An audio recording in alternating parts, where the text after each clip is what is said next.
പാടുകളെല്ലാം മാറ്റി യുദ്ധം ചെയ്യുന്നവരെ കണ്ടപ്പോൾ നിങ്ങൾ വാളുറയിലിടുവീൻ, വാളെടുക്കുന്നവനെല്ലാം വാളാലേ എന്ന് പറഞ്ഞു.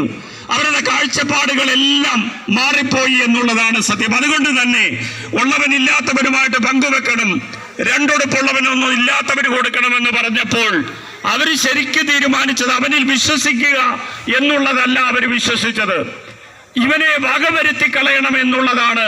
പ്രിയപ്പെട്ടവരെ, അവർ ചിന്തിച്ച കാര്യം. അവർ യേശുക്രിസ്തുവിനെ കൊന്നുകളയാനായിട്ട് തീരുമാനിക്കുമ്പോൾ, പൊന്തിയോസ് പീലാത്തോസ് യേശുക്രിസ്തുവിനെ തപ്പിക്കൊണ്ടിരിക്കുമ്പോൾ ഒരു ശിഷ്യൻ പോയി 30 വെള്ളിക്കാശിന് യേശുക്രിസ്തുവിനെ ഒറ്റിക്കൊടുത്തു. തൽഫലമായിട്ട് അവർ യേശുക്രിസ്തുവിനെ പിടിച്ച് മരണശിക്ഷയ്ക്ക് വിധേയനാക്കുവാനായിട്ട് പവിത്ര പെസഹാക്കാലത്ത് 3 ന്യായാധിപന്മാരാൽ 4 തവണ വിധിക്കപ്പെട്ട് വിചാരണ ചെയ്യപ്പെട്ട് അവസാനം പ്രിയപ്പെട്ടവരെ യേശുക്രിസ്തുവിനെ മരണശിക്ഷയ്ക്ക് വിധിച്ചുകൊണ്ട് ഇവൻ ജനങ്ങളെ വഴിതെറ്റിക്കുന്നു എന്നാ പറഞ്ഞത്. എന്താണ് ഈ യേശുക്രിസ്തു വഴിതെറ്റിക്കുന്ന കാര്യങ്ങൾ പറഞ്ഞത്?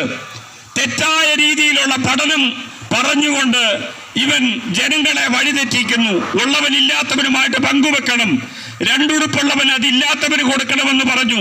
അവര് തെറ്റായി കണ്ടു എന്നുള്ളതാണ്. അതാണ് യേശുക്രിസ്തുവിന്റെ വചനം ലോകം മുഴുവൻ ഫേമസാ. പ്രിയപ്പെട്ടവരെ, യേശുക്രിസ്തു വചനത്താൽ അന്ധന് കാഴ്ചശക്തി കൊടുത്തു, കുരുടന് കേൾവി കൊടുത്തു, മരിച്ചുപോയവരെ ഉയർപ്പിച്ചു യേശുക്രിസ്തു വചനത്താൽ. എല്ലാ മതഗ്രന്ഥങ്ങളും രേഖപ്പെടുത്തിയിരിക്കുന്നു. യേശുക്രിസ്തു തന്റെ വചനത്താൽ രോഗസൗഖ്യവും, യേശുക്രിസ്തു തന്റെ വചനത്താൽ മൃതരായവരെ ഉയർപ്പിക്കുക പോലും ചെയ്തു. കാരണം യേശുക്രിസ്തു ദൈവമായിരുന്നു.